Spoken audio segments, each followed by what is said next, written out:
your neighbor and tell him, neighbor, you got to find out how unique your gift is and abide therein. And so Elisha says, look here, man, I'm into a development. I'm into understanding what it is that God really has for me and not what man can do for me. And so it is.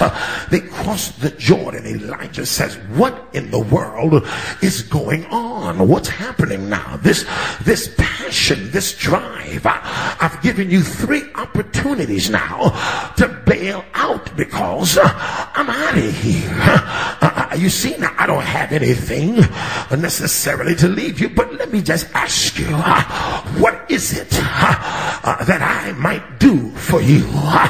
Now check it out. He's not interested in an insurance policy. He's not interested in whatever accolades that Elijah has. He doesn't want his trophies or his plaques. He doesn't ask for his shoes or his briefcase. He doesn't want this manuscript that he used to preach from. He doesn't want his notes. He asks him for a double portion of his spirit. Now wait a minute here. We've always preached this, that what he wanted was to be able to do twice as much as Elijah. That's the furthest thing from the truth. But that would suggest egomania, that I want to do twice as much.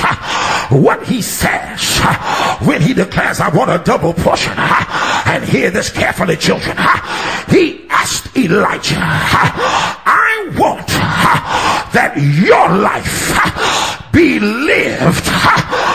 God, I thank you.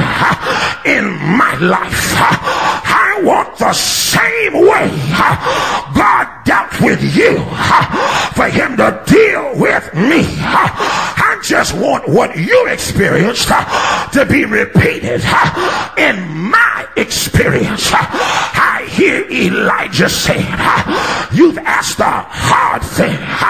It's not hard to deliver. It's hard for you to receive.